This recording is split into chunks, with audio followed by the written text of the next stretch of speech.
Hermanos, buenos días. ¿Cómo está? Les saludo en el amor del Señor. Esperando que haya tenido un descanso, una noche agradable. Ahora es bueno nuevamente recargar nuestras baterías para poder seguir en esta cuarentena que confiamos en el Señor terminará pronto. Vamos a seguir con nuestro devocional de Primera de Juan. El día de ayer hemos iniciado esto. Este es nuestro cuarto día ya enseñando la palabra de Dios. Y como dije ayer, es un estudio muy panorámico, no es un estudio tan profundo, exegético, exhaustivo, sino es más un estudio aplicativo, un devocional, ¿no? Esto es lo que significa devocional. Entonces vamos a leer los 6 primeros versículos del capítulo 2 que nos toca ahora y vamos a tratar de poder enseñar la palabra de Dios de una manera práctica y de una manera sencilla. Pero antes de eso vamos a orar y vamos a agregar en nuestra lista de oración para que el Señor provea a todos aquellos hermanos, hermanas, extranjeros también, que son independientes en su trabajo y que lamentablemente vivían o viven del día a día. Esta cuarentena está afectando, creo, a todos, absolutamente a todos, no solamente en el aspecto de el temor de poder ser contagiado, sino también en el aspecto económico. Llegamos ya prácticamente a la segunda semana, a mitad de la segunda semana de la cuarentena impuesta por el gobierno. Y la verdad es que las consecuencias se están viendo. Pero tenemos la promesa del Señor. Tenemos la promesa del Señor que Él proveerá, que Él sustentará nuestro camino. Y una promesa de la cual yo siempre me agarro es la promesa que Dios nos da diciendo a través del rey David: joven fui y envejecido y no he visto ningún justo que mendigue pan ni aun su descendencia. Esto lo vivo, esto lo creo, esta es una filosofía de vida para mí. Siempre he visto hasta el último momento, porque Dios nos ha llevado hasta el último momento y ahí nos ha provisto. Así es que a mis hermanos, a mis hermanas, hay que confiar en el Señor, hay que orar. Esta es una buena oportunidad para ver los milagros de Dios, porque Dios hace milagros.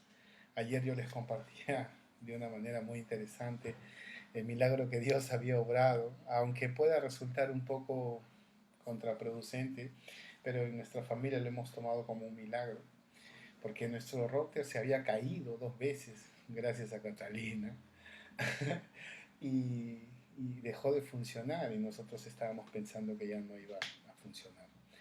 Pero Dios es milagroso y esto hasta ahora lo sigo creyendo y será una filosofía de vida para mí. Así es que ánimo, hermanos, confiemos en el Señor. Él puede hacer las cosas totalmente diferentes a las que nosotros estamos acostumbrados a hacerlas, ¿no? Creyendo que podemos conseguir de acá, o creyendo que podemos hacer esto, o podemos hacer el otro.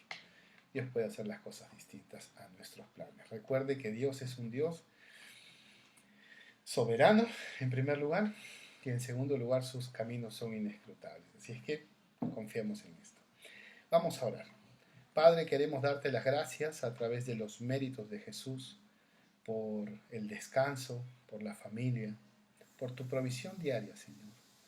Señor, queremos darte las gracias porque tú eres fiel, porque no hay nadie más fiel que tú, Señor. Tu palabra dice que aun cuando nosotros somos infieles, tú sigues siendo fiel. Y eso lo podemos ver, Señor. Gracias por tu amor derramado en la cruz del Calvario a través de Jesucristo. Gracias por el perdón de nuestro pecado, Señor. Gracias, Padre Celestial, por la vida, por la salud. Gracias también por las cosas que están sucediendo ahora, pues ellas nos enseñan a ver, en primer lugar, tu poder y tu autoridad. Y en segundo lugar, Señor, a ver lo vulnerable que podemos ser, Padre Santo. Oh, Padre, a veces el ser humano se cree el centro de la creación. A veces el ser humano es tan arrogante, Señor, tan cretino, creyendo que Él es Dios. Pero esto nos enseña, Padre, a saber que tú eres Dios. Luchamos contra un enemigo invisible que esté instalado en nuestro corazón y se llama pecado. Por favor, ayúdanos, protégenos de él. Guarda nuestra mente, nuestro corazón, nuestros pensamientos. Y sobre todo, Señor, enséñanos a confiar en ti. Padre, oramos en esta mañana por nuestro presidente. Seguimos orando por nuestro presidente, Martín Vizcarra. Queremos pedirte, Padre Celestial, a través de Jesucristo, que tú le des mucha sabiduría, que le des mucha sabiduría en la toma de decisiones. Señor, si tiene que alargar la cuarentena en favor de la salud pública, Señor, respetaremos esta decisión. Señor, si tiene que tomar medidas más drásticas con respecto a respetar la cuarentena, también nos someteremos a sus decisiones. La verdad es que hay mucha gente muy egoísta, Señor, que sigue saliendo a las calles a pesar de que se lo han prohibido, Padre, después del toque de queda. Señor, pedimos por favor que tú le des sabiduría a nuestro presidente, que le des mucha sabiduría al Consejo de Ministros, a cada ministro que va a tomar decisiones en cuanto a la salud, en cuanto a la economía, en cuanto a la inclusión social, en cuanto a la educación. Hay tanta necesidad, Señor, que ellos puedan tener sabiduría y nosotros queremos sumarnos, no restar, Señor. Queremos sumar para que nuestro gobierno sea, Señor, el más prudente en la toma de decisiones. Señor, queremos orar también en esta mañana por nuestros enfermeros, nuestras enfermeras, por todos nuestros médicos, Señor, por todos nuestros militares, policías, militares, la Marina, la FAB, por todos los que están en la calle, Señor, cuidando y salvaguardando por la nación, Padre Celestial, por aquellos que están al frente de la batalla, Señor, tratando con enfermos, con personas que probablemente, Señor, no saldrán de esta enfermedad, o con aquellos que están recuperándose, Señor, de este contagio del virus, Padre. Señor, te pedimos, por favor, que tú les des mucha sabiduría, mucho amor y sobre todo mucha protección, Señor, que ellos están lidiando con aquellos enfermos y aquellos tienen familia, Señor, tienen hijos, hijas, abuelos, padres, esposos, esposas. Por favor, Señor, protégelos, Padre. Oramos también, Señor, por estos 3 países donde lamentablemente el día de ayer han batido su propio récord en cuanto a mortandad. En primer lugar, Señor, seguimos orando por el norte de Italia, por Bérgamo, que es el foco de la epidemia en Italia, Señor. La gente sigue muriendo, Señor. Y por favor, te pido, Dios, que las personas que están allí, Señor, puedan volver su mirada a ti, Señor, y no verte como una mera religión, sino verte como un Dios real, un Dios que tiene misericordia, un Dios que está buscando el arrepentimiento, Señor, de las personas para que puedan adorarlos en espíritu y en verdad, Señor. Oh Padre, nos unimos en oración por Italia, Señor, para que traigas consuelo a las familias que han perdido a sus seres queridos, para que calmes, Señor, calmes esta mortandad en este lugar, al igual que en España, Señor. Señor, te pido por este país, Padre, que está en la tasa más alta de mortandad y de contagio, Señor. Tenemos familiares allá, Señor, tenemos mucha familia, Padre, te pedimos que los protejas desde ya. Dios, te queremos rogar y suplicar, Señor, que tú tengas misericordia de estas naciones. Ahora también por Estados Unidos, Padre, que se suma, Señor, según la OMS, es el nuevo foco, o se convertirá en el nuevo foco de contagio, Señor, del coronavirus, Señor, aquí en América, Padre. Te pido, por favor, Padre Celestial, que tengas misericordia, que le des mucha sabiduría a Donald Trump, Señor, para que él pueda dejar de pensar en lo económico, en las riquezas, y aprender a pensar en algo que se necesita más, que es la salud, Padre. Señor, ¿de qué le sirve al hombre ganar el mundo y perder su alma? ¿De qué le sirve el dinero cuando no hay tratamiento para enfermedades? Señor, haz volver, Señor, la codicia. Quita la codicia, Señor. Hazles volver a entrar en razón. Por favor, Padre. Dios, te rogamos por ellos, y también queremos sumarnos en oración por aquellos hermanos y hermanas que son independientes en su economía y que ahora no están trabajando, Señor, y que probablemente los recursos económicos se les han acabado. Dios, por favor, provéeles, Señor. Muéstrate como aquel Dios proveedor que eres, Señor. Ese Jehová Jireh que provee, ese Jehová que no deja desamparado a sus hijos, Señor. Muéstrate como el Dios poderoso que eres, Padre, en ellos, proveyendo cada día para su sustento y sus necesidades, Señor. Sabemos que esta crisis pandémica, Señor, no solamente va a afectar la salud, sino también la economía. Por favor, Dios, ayúdanos a poder salir de esta situación, que no va a ser fácil en ninguna manera, pero que nos enseñará a depender ahora más de ti, Señor. Dios, te doy gracias por esta mañana y te pido que me des palabra y sabiduría para poder enseñar conforme a lo que está escrito en ella, Señor. Gracias te doy, en el nombre de Jesús. Amén. Amén, hermanos. Vamos a leer desde el verso 1 hasta el verso 6, como se los estaba diciendo. Y dice la palabra de Dios: hijitos míos, estas cosas os escribo para que no pequéis. Y si alguno hubiera pecado, abogado tenemos para con el Padre, a Jesucristo el justo. Y Él es la propiciación por nuestros pecados, y no solamente por los nuestros, sino también por los de todo el mundo. Y en esto sabemos que nosotros le conocemos, si guardamos sus mandamientos. El que dice yo le conozco y no guarda sus mandamientos, el tal es mentiroso y la verdad no está en él. Pero el que guarda su palabra, en este verdaderamente el amor de Dios se ha perfeccionado. Por esto sabemos que estamos en él. El que dice que permanece en él, debe andar como él andó. Oh, qué hermosa porción de la palabra de Dios, ¿verdad? Ahora, es interesante porque en el capítulo 1, el apóstol Juan nos enseña lo verdadero o lo veraz que debe ser el hecho de poder tener una relación con Dios, ¿no? Que la relación con Dios tiene que ser veraz, basada en la santidad y sobre todo en la verdad, que es Dios. No nos da lugar a tener un camino intermedio. O eres luz o eres tiniebla. En el capítulo 1, verso 5 dice: Dios es luz y no hay tinieblas en él. O sea, no hay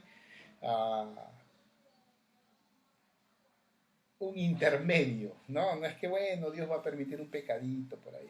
Tú sabes, Diosito, es la última vez. No, no, no. Es luz o eres luz o eres tinieblas. Y en el capítulo 2 nos enseña la importancia de reconstruir una constante comunión con Dios. Él dice: hijitos míos, estas cosas os escribo para que no peques. O sea, definitivamente Dios está en contra del pecado. Dios nunca va a estar a favor del pecado. Dios aborrece el pecado, condena el pecado, definitivamente. Ahora usted dirá: pastor, ¿pero qué es pecado? Pecado es infringir la santidad de Dios. Esto es pecado. Pecado es todo aquello que infringe, que viola la santidad de Dios, ¿no? O la ley o la palabra de Dios, como usted quiera llamarlo. Mentir, robar, malos pensamientos, mal corazón, todo lo que infringe la ley de Dios, esto es pecado. Entonces Juan dice: hijitos míos, estas cosas os escribo para que no pequéis, o sea, no peques. Pero ninguno puede no pecar, definitivamente. Yo no soy una persona que no peca, al contrario, sí peco, y mucho. Todos pecamos, somos pecadores, sin lugar a dudas. Entonces Juan dice: si alguno hubiere pecado, abogado tenemos para Jesucristo. O sea, nos da la opción de que si yo he pecado, entonces puedo ir a los pies de Cristo. ¿Por qué Jesucristo es el abogado? Lo dice en el verso 2: porque Él es la propiciación por nuestro pecado, y no solamente por los nuestros, sino también por los de todo el mundo. O sea, Jesucristo fue la propiciación. Propiciación significa sacrificio. Él fue quien se sacrificó por nuestros pecados.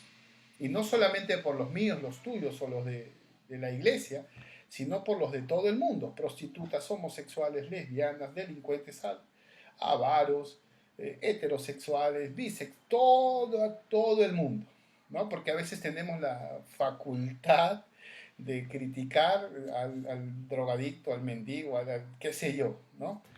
Pero hay personas que pueden tener una ética una moral muy alta y son pecadores, porque todos somos pecadores. sin lugar a dudas. Entonces por todos ellos murió Cristo. Ahora bien, ¿dónde está la constancia de la relación? Aquí. En esto sabemos que le conocemos. O sea, si yo verdaderamente conozco al Padre, entonces guardo sus mandamientos, guardo su palabra. ¿Y qué significa guardar? ¿Agarrarla y ponerla en mi estante? No, eso no es guardar.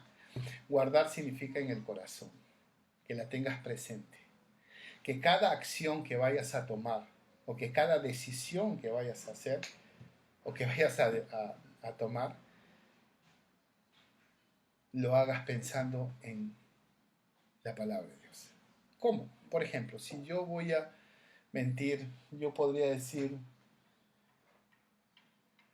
¿mentiría Cristo por mí? ¿Qué dice Dios de la mentira?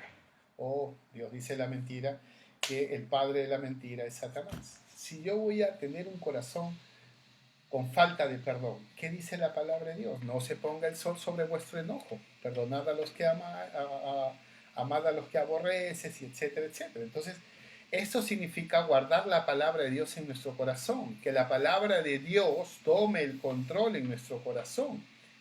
Entonces, si yo dejo que la palabra de Dios tome el control en mi corazón, significa que yo estoy guardando sus mandamientos. ¿Por qué? Mire lo que dice en el verso 5, el verso 4. El que dice yo le conozco, o sea, yo soy un hijo de Dios, yo estoy en una buena relación con Dios, Dios es mi papito, ay, Dios sabe cómo yo lo amo, pero no guarda su palabra, entonces eres mentiroso, eres falso. Porque podemos decir de la boca para afuera, pero la Biblia dice que los verdaderos adoradores adoran al Padre en espíritu y en verdad. Entonces, ¿cómo yo sé que tengo una buena relación con Dios? ¿No? Porque claro, yo como pastor escucho a muchos decir, pastor, yo tengo una buena relación con Dios, pastor, el Señor es, conmigo es bueno. Pero su vida muchas veces no evidencia eso. Entonces, para saber que yo tengo una buena relación con Dios, yo tengo que guardar los mandamientos de Dios. Porque si yo no guardo los mandamientos de Dios, entonces soy mentiroso. Y lo que estoy haciendo es vivir bajo una mentira. Porque dice que la verdad no está en Él. Y recuerde, la verdad nos hace libres. La verdad nos ayuda a tener una relación fluida y constante con Dios. Usted tiene que ir en oración y decirle, Señor, yo soy así. Yo tengo esta debilidad, yo tengo este problema. Ayúdame en esto. Necesito cambiar esto. Sea transparente. ¿O usted cree que Dios no lo conoce? Es ilógico pensar eso. Dios conoce aún las intenciones de nuestro corazón. Y no podemos tapar el sol con un dedo. Sea honesto. Deje que la palabra de Dios sea quien califique sus acciones. Deje que el Espíritu Santo sea ese catalizador que usted necesita para tener una buena relación con Dios.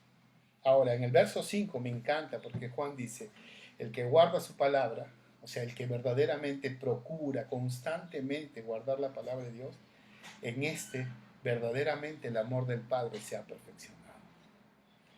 ¿Sabe por qué? Porque el que permanece en él, dice Juan, entonces anda como él anda. ¿No? El que permanece, el que guarda su palabra, entonces se evidencia. Se evidencia, por supuesto. Iglesia, con esto no quiero desanimarte, porque yo sé que la vida cristiana no es fácil. Yo siempre he dicho que la vida cristiana es más difícil. Siempre he dicho.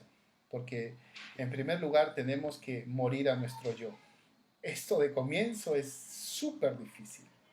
Morir a tus hábitos, morir a tus costumbres, morir a tus pensamientos o a tu filosofía de vida es muy difícil. Inclusive hasta hoy seguimos luchando con algunos hábitos que arrastramos del mundo. En segundo lugar, porque tenemos un enemigo que nos odia. Mira, si tú crees que tienes un enemigo que te odia, entonces ese enemigo que crees que te odia, en comparación con Satanás, es un amigo que lo quisieras tener siempre a tu lado. Y lo digo con este sarcasmo, porque Satanás no va a parar hasta destruir tu familia, destruir tu vida y destruirte a ti. La Biblia dice en Juan que el ladrón ha venido para hurtar, matar y destruir. Y esto es lo que hace Satanás. En tercer lugar, tenemos que pelear constantemente con el mundo, con un mundo que no comprende el cristianismo, con un mundo que le ha dado la espalda a Dios, con un mundo que al dar una opinión pública nos llaman retrógradas, nos llaman homofóbicos, nos llaman intolerantes, nos llaman aburridos, nos llaman ladrones, nos llaman estafadores, miles de calificativos. Quien te habla ha recibido miles de calificativos siempre. Y yo sé que esto es parte del cristianismo, yo sé que esto es parte de vivir en el principio de la Biblia, porque el mundo no entiende, el mundo no entiende. El mundo, dice la palabra de Dios, que en 1 Corintios dice que para el mundo esto es una locura. No pueden entender las cosas espirituales, no pueden entender nuestra fe. Entonces imagínense, tenemos que lidiar muchas veces algunas veces con familiares, algunas veces con vecinos, algunas veces con compañeros de trabajo, que siempre van a criticar nuestra fe. Entonces ser cristiano no es fácil. Ser cristianos justamente es padecer. Y lo dice el apóstol Pablo, y me encanta esta promesa, porque a veces estamos acostumbrados a una promesa de provisión, de santidad, de bendición. Pero mire la promesa que el apóstol Pablo nos da en Filipenses. Dice, y a vosotros está concedido, no solamente que creáis en Él, sino también que padezcáis por Él.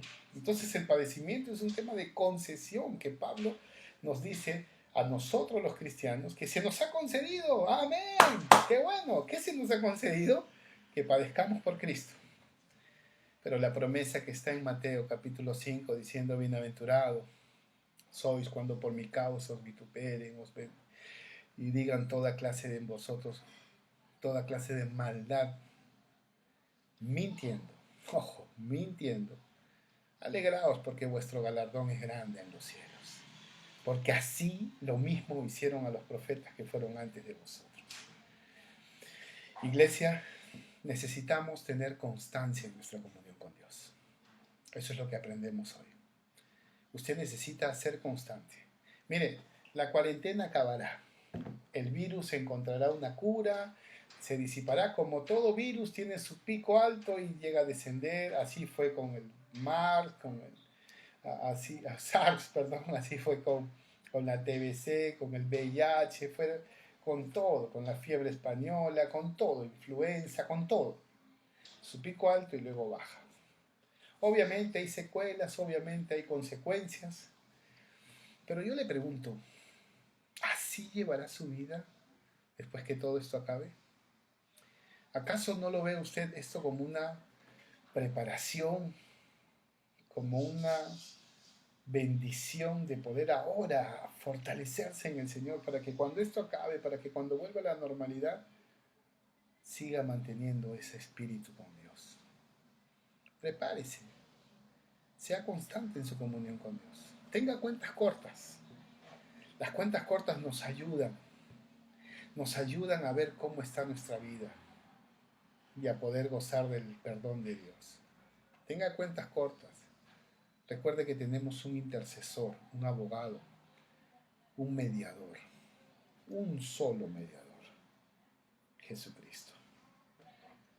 Y Él va a perdonar cualquiera que fuere nuestro pecado, porque Él tiene la autoridad, pues Él murió en la cruz y resucitó como señal de victoria sobre el pecado.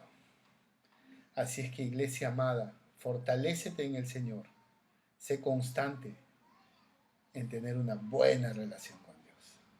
Eso es lo que quería enseñar en esta mañana. Que Dios me los bendiga. Y no se olvide, por favor, hoy a las 8 de la noche tenemos nuestro culto de oración vía Facebook Live. Que Dios me los bendiga y que tengan un muy buen día. Bendiciones.